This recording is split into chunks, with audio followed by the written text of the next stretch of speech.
Hi friends, we at GLC would like to take a quick moment to thank you for watching our programs on this platform, and we'd like to ask you for a little favor.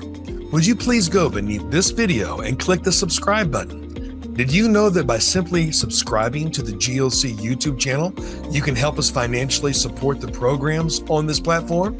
You'll need to be signed into YouTube beforehand, but if not, simply click the subscribe button and YouTube will automatically walk you through the steps to sign in or to create an account. By taking these simple steps, you will not only ensure that you continue to receive our unique programming and gain instant access to the hundreds of videos we post, but more importantly, you'll also be telling YouTube that GLC's content is worth watching and promoting.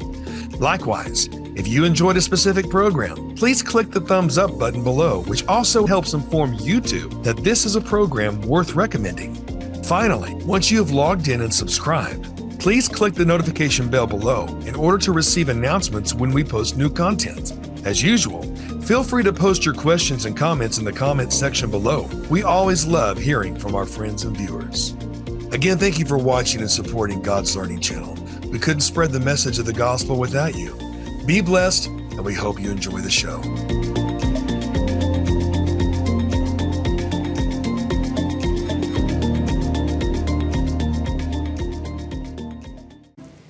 Shalom and welcome back to the Restrainer in the midst of, which is what we've been talking about these past, gazillions of episodes. And once again, I want to make this relevant. I'm going to submit to you that what we're talking about now, even though it seems to be of, old historical things going on at the time of the fathers in Egypt and so forth, these things are happening right now in front of our very eyes. The same thing is happening in our country. We've talked about the Erev Rav, we talked about the Hyksos, talked about the tares among the wheat, and I believe that the Hyksos have returned, that they're alive. They've never really gone anywhere. These guys that come into your country and take you down from within. That's the purpose, if you remember in our past episodes, of the Hyksos, or the kings of the earth. And their modus operandi is to not stand against your army in a one-on-one military situation. The idea is to creep in to your countries, to come in for the express purpose of taking down the wheat. So wherever Israel is, there will be the Hyksos or the Erev Rav. Wherever the wheat is, there's where the tares will be. And last time we were also talking about the difference between chaff, if I remember, that's where we left off, and tares, and how chaff is not tares, but chaff is something that the wheat produces. So just because someone's had something that's not right and is not godly and they haven't come to understand this, that, or the other yet, doesn't mean they're tares. Because wheat can also produce worthless chaff. And Yeshua is going to take the wheat to the threshing floor, and he's going to wave it over the threshing floor. And when he does, the wind, because the identification of the chaff is they're always carried about by winds. Psalm chapter 1, verse 4, the ungodly are like the chaff, which is carried about by the wind. What does he mean by that? That means when you put them over the threshing floor, they're just going to blow away when the wind. It's the wheat that's going to be left after you remove the chaff. And once again, I said there's two different kinds of chaff. One is the kind in the ground that has to separate. Because death in Hebrew is to separate. Mute, it means to separate in the language of your Bible. And so a separation has to take place in order for you to produce fruit unto holiness. Now that is precisely what Romans chapter 6 is all about from an agricultural point of view. We have a tendency to put everything in a theological point of view. And I've talked about this before, how I believe one of the biggest problems over the centuries has been pin-headed theologians or pointy-headed intellectuals. And maybe one of these programs coming up here, I'd like to give you a few examples, if it comes up later, of what I mean. See, you can see some quotes of what I mean by pointy-headed intellectuals and pin-headed theologians and so forth. Because I propose to you in 2,000 years, they haven't solved a thing. I mean, think about it. In 2,000 years, we're arguing about the same things in 2009 as we did in 9. And so I'm going to submit they probably caused more problems that they've ever solved. We're still divided over the same things. I believe the Father knew that, in the beginning. And so that's why he prophesied that in the latter days, I'm going to restore all things back to the way they were. Through the ministry of Elijah, I'm going to restore all these things. And we're going to go back to the simplicity of the house, family, and the piece of land, just like the prodigal son did. The prodigal son in that parable, a panoramic view of all history, was in the beginning. He was at home with the house, the family, and the piece of land. But then he wandered off and did his own thing throughout all this time. He's a picture of what man does by nature after the fall. Wander away from the ways of God. And at the end, where does he go back to? He goes back to the house, the family, and the piece of land. So I believe the Father is saying two simple words to us in these days. Come home. Come home. Get away from all these arguments and abstract thought processes that have gotten us nowhere. And come back to the simplicity of what's growing outside the back door, because that has remained consistent throughout all times, even though the enemy's trying desperately to attack those things growing in the field. And so we're talking about being in the midst of, if you remember, these consistent and constant verses from the very beginning of tares going in the midst of the wheat. Why? To keep the wheat from producing. Once again, once the wheat produces, the jig is up. Now we know who the tares are. Now we know who the enemy is once the wheat starts to produce. And so that's why we have these constant examples in the Tanakh or in the Old Testament of something being among or in the midst of something. We're going to go through some of these verses, and we closed out last time by giving you an example of a New Testament verse where men will creep into you unawares. Okay, now David, go ahead and bring up the next verse here is 1 John chapter 2, verse 19. Now this is a lot of kind of cluttered up King James English, but listen to what Yochanan or John says here. They went out from us, but they were not of us. For had they been of us, they would have no doubt continued with us.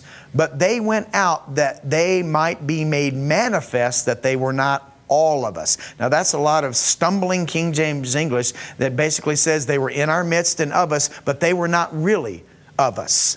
You know, they were with us and in our midst, and so they had to be taken out from us, and so everyone would know they were not of us. That is a very relative scripture to what we're talking about. For example, in Ezra 2, let's go back to the Tanakh again for a minute. In Ezra chapter 4, verses 1 and 2, it says, Now when the adversaries of Judah and Benjamin, now adversaries there you can see is the Hebrew word zar. It's from that word zar. Now that's the same word that's used in the wilderness when the Father says to His children, if you do not remove these people from you, then they will be thorns in your sides and they will vex you wherever you go. Now that word vex there in Numbers is from this same Hebrew root, zar. Now when the adversaries of Judah and Benjamin heard that the children of captivity were building a temple unto Yahweh, the Elohim of Israel, then they came to Zerubbabel and to the heads of the fathers' houses, and they said unto them, Let us build with you, for we seek your God as you do. Let us go alongside of you. Let us build this temple with you, for we are the same as you. We seek your God as you do. If you will, I'm a Christian too, is what they're saying. Let us build with you. Now I ask you, in this next snippet here that I took from one of several hundred other speeches that basically say the same thing, see if you can guess who this is. I want you to believe, not so much believe just in me, but believe in yourselves. Believe in the future. Believe in the future we can build together. I'm confident that together we can't fail. I promise you. And then he goes on to say we won't just win in New Hampshire. Obviously, this is old. We will win this election, and you and I together, we're going to change the country and change the world. Now, come on back to me. Come on back to me. We're going to change the country and change the world. Obviously, probably many of you can guess who that was. I believe that was prophesied because he said that several hundred times in speeches. Confident that we can build these things together, trying to convince us. Now remember, in one of the earlier programs, I gave you graphic examples of what tares So you can see a picture of what the tares among the wheat is all about. When you saw the cat trying to pose as the raccoons and so forth, remember the cat did a really good job. But then, you know, there were some poor examples also of the wheat or tares trying to mix among the wheat. It was obvious who they were. And then we had another good example, remember, of the wolf in among the sheep.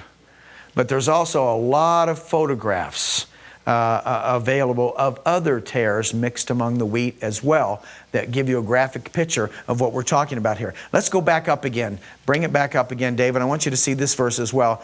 Nehemiah or Nehemiah 13 verse 3.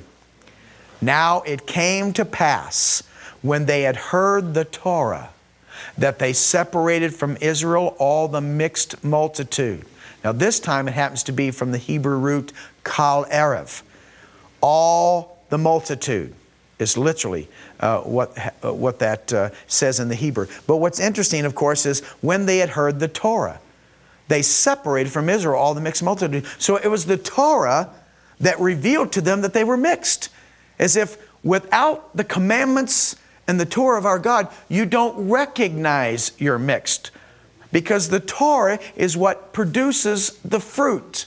Come back to me, David. It's the keeping of the commandments that is at Mount Sinai. That's where you get the fruit. If you throw out the fruit, then darkness starts to come upon you, and you're not in the light anymore. The Torah is the light, and you start to plummet in the evening, if you will, time when light begins to plummet into darkness. And so many times you can't discern what is around you. If you're out in a field at night, it would be very, very difficult to understand or to know the difference between the wheat and the tares, especially at night. But then when the day starts to come and the light starts to bring forth, now all of a sudden you can start to see things and you could recognize and discern the difference between the two. Many of us, however, even in the midst of the day, still really can't tell the difference. And that's why Yeshua said, leave it till the end of the harvest. But I want you to see that in the building of the second temple, as soon as the Torah was restored, they could tell the difference and they realized, oh my goodness, we've been mixing.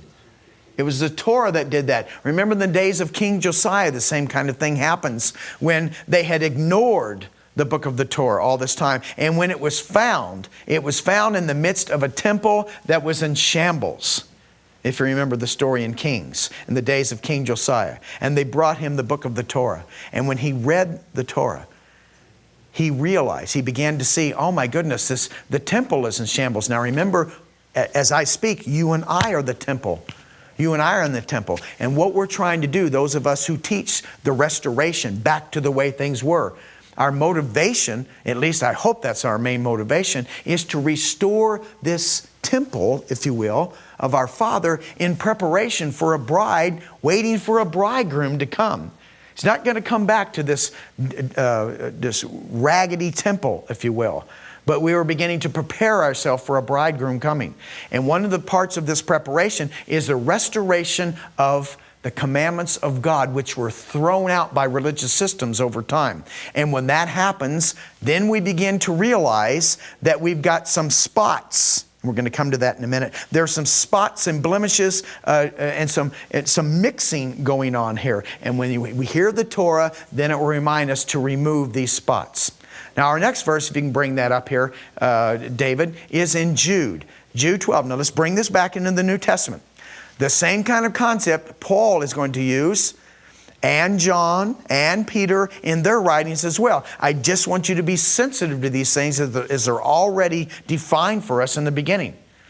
These are spots in your feast of charity, when they feast with you, feeding themselves without fear, clouds without water, carried about of winds, notice carried about of the winds, trees whose fruit withereth, without fruit, twice dead, plucked up by the roots. Now, of course, you can't miss all the agricultural words that are used here, but I want you to be sensitive to carried about by winds. And remember, the verse 4 of Psalm chapter 1 was that or verse 3 of Psalm chapter 1 is that those who kept the Torah, their fruit blossom, and their leaf did not wither. And now these people, his fruit is withering because they're like the chaff which the wind blows away, and they're in the midst of you. They're spots in your feast. In Proverbs chapter 25, 11 through 14, a word fitly spoken is like apples of gold and pictures of silver. As an earring of gold and an ornament of fine gold, so is a wise reprover upon an obedient ear. As the cold of snow in the time of harvest, so is a faithful messenger to them that send him, for he refreshes the soul of his masters. However, I stuck that word in, whoso boasts himself of a false gift is like clouds and wind without rain. Now, before we go to the next one, come back to me for a minute, David. This concept of I want to talk about for a few minutes about clouds with no water and withholding the rain. Because in Isaiah chapter 5, when the Father's talking about his vineyard, his cultivated vineyard, and that someone had come in, and there was thorns and briars coming up in the midst of his vineyard. This is in Isaiah chapter 5. He also says that because of that, because they have done this and allowed this to happen, I will rain no rain upon you. Now, why would that be important? Because the meaning of Torah, we've talked about this in the past, not the meaning that you're going to get in a Brown Driver Briggs and a Jusinius and so forth, and even some modern Hebrew dictionaries. I'm talking about taking it back fundamentally to this agricultural model that we have of these words in the beginning that I can verify outside the window. I don't have to rely on whether it's someone's opinion or some abstract meaning of it. I can see the meaning of it growing in my backyard. And so that's why that word, that roots that we have come to understand as law, by the time it gets down to the bottom of the stream, remember, most of us are drinking from the bottom of the stream. And that's why we have these various definitions of these words. I'm trying to take it back to the mountaintop, trying to take it back to the house, the family, and the piece of land. And so in that culture, probably the most important thing, now I know food is important, but that's all involved in this as well. But more important than almost everything on the planet was rain. Rain was, people's lives depended upon the heavens going through the cycles that God had designed them to be in the beginning. And pouring forth the rain, not too much and not too little, but just the right amount of cycles. Now why? Because the root of Torah is yara. And yara means to cast forth. Something that is cast forth. In particular, it was the casting forth of rain. And that's why the Father says, my words are like water or rain. Isaiah chapter 55, it accomplishes what I set it out to do. It does not come back unto me void. So the Torah is the rain, but the Torah is not the seed. The Messiah is the seed. And that's why the Messiah is from the beginning. Both of those are from the beginning, because you can't have seeds without fruit, and you can't have fruit without seeds. It's not a question of choosing one or the other. That's been the typical dichotomy between Judah and if you will, or Judaism and the church, if you will, as well. It's not a matter of just one or the other. It's both. The God of Abraham, Isaac, and Jacob, according to Exodus chapter 3, verse 12, is the one that takes them out of Egypt. That's the seed. And so they can go serve on the mountain. That's the fruit. That's what the enemy doesn't want to happen. That's why this beautiful model we have here in the first Exodus of the Pharaoh, the system, not wanting to let them go. Why? Because you go to the mountain, you get the fruit now. And now you can tell the difference between the wheat and the tares. I know I beat that dead horse a lot, but I'm going to beat it some more before the rest of these programs. And so the idea of the rain coming down out of the sky, what it does, that's the reason why it's the root of Torah, because it's an everyday reminder of His people, of what God's law was all about. Once you plant the seed, now you need the rain in order to cause it to produce fruit so you can be blessed and eat. Not only eat, but also participate in photosynthesis. So if you wish, you can even breathe. It's part of that. And so that's how desperate we need the rain. But the reality is, if you don't plant the seed, if there's no seed there, it can rain till it comes out your ears, and it's not going to produce any fruit. So the husbandman, the farmer, if you will, has to plant the seed first. And that's what Paul was trying to do with his own brethren in the flesh. He says, you guys are hanging on to the rein here pretty good, but if you don't have a seed, the Messiah is the seed, if you don't have that planted, then you're cursed. The curse of the Torah means you got to plant a seed before the rain can do anything to cause it to be blessed. So it's got to be both. If you don't plant a seed and it rains, it's not going to do any good. And so this is the picture of clouds without water. And that's why he says, I will pour no rain upon it. They have turned away from the Torah of their God. And these are the results in the end. And that's exactly what the enemy wants to do. Now, if we can bring it back up again, David, the next verse is in Peter chapter 2, verse 13. We were doing these spots, if you remember, but I wanted to relate them also to the clouds and the rain and the water, because that's the same thing that Paul and Peter and John have done. You shall receive the reward of unrighteousness, as they that count it pleasure to riot in the daytime. Spots they are and blemishes, sporting themselves with their own deceivings while they feast with you. In the midst of you, if you will, they are spots and blemishes in your feast, as they feast among you, and sporting themselves with their own deceivings. In Ephesians chapter 5, 26 and verse 27, I want to shine a different light on perhaps the meaning of this verse than you've typically understood before. With this idea that he might sanctify and cleanse it, that is, he's talking about his bride, the body, with the washing of water by the word. That he may, so in other words, remember when they heard the Torah, that's the water that comes out. When they heard the Torah, they realized that they had mixed among themselves with things that were not of God. They realized that there were things among them that they allowed to be among them. So he says that he might present it to himself a glorious assembly, church, not having spot or wrinkle or any such thing, but that it should be holy without blemish. Keep that up there for a minute, David. That he might sanctify and cleanse it. So in other words, it's the understanding and the restoring of the Torah in which someone realizes that they have these people in their midst. And so I'm going to submit to you, now you can come on back to me, I'm going to submit to you that many of us have probably, David, come on back. Many of us have probably understood this verse to mean that the church, he's coming back for someone who's absolutely perfect. Perhaps you've read this verse in the past and you thought, well, he's coming back for an absolutely spotless church. That means there'll be no sin among us. I don't think that's what's being talked about there.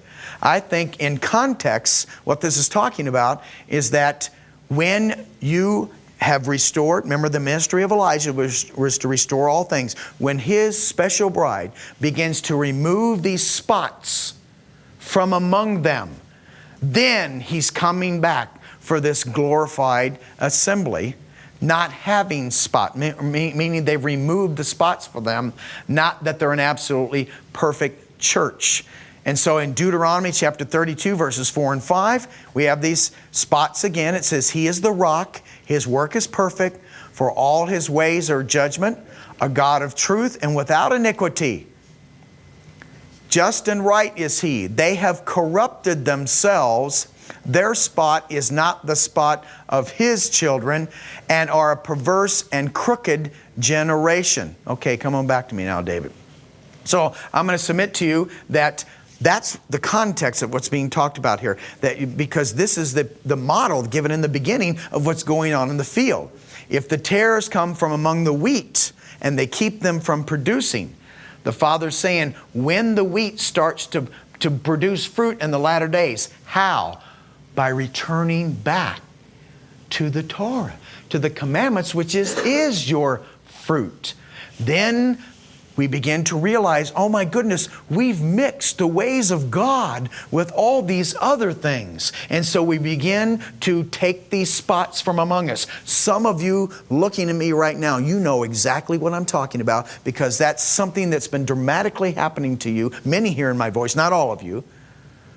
Many of you out there are just going to stay with the way it's always been, and you're going to go with that and say, but there are many of us who are part of that little remnant in which God is restoring all these things back, and we're starting to remove these spots from among us, these tares that have creeped in among our lives.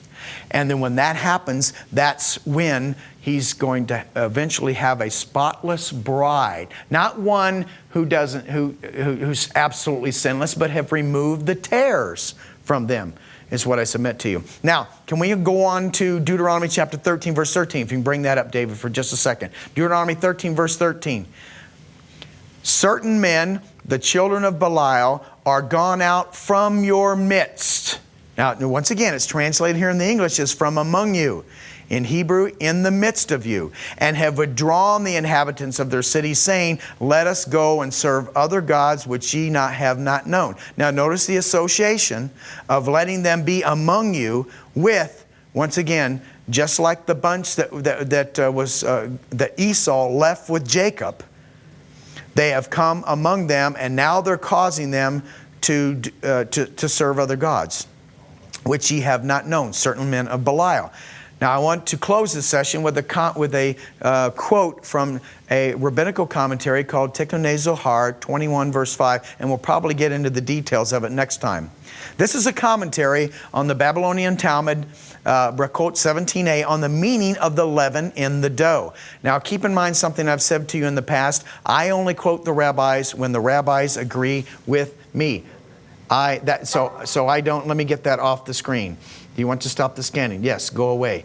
Okay, we'll get it off the screen. There it goes. All right. The comment there, of course, is from a rabbinical commentary, and I only quote the rabbis when the rabbis agree with me. So here we go again. The leaven in the dough is the Erev Rav, who are worse than the nations of the world, who kill us because the Erev Rav stopped Israel from performing the mitzvot. Now listen carefully to what's being said here. This is rabbinical, and they're commenting on the leaven in the dough. If I remember correctly, I believe Yeshua has some parables that have something to do with the leaven in the dough as well. So he's identifying here who or what the leaven in the dough is. It's the Erev Rav. Remember those who came up alongside them when they went into the wilderness out of Egypt. And they are the ones who stop Israel from performing the mitzvot. That's the purpose of the tares, is to keep Israel from keeping the fruit, because once they produce the fruit, then we know who the tares are. And once again, the jig is up. It's all over after that. So, in the meantime, till we see you next time, cling to your roots that your days may be long, and that you will prosper in everything that you set your hand to do. We'll continue the Restrainer next time. Shalom Aleichem. Bye.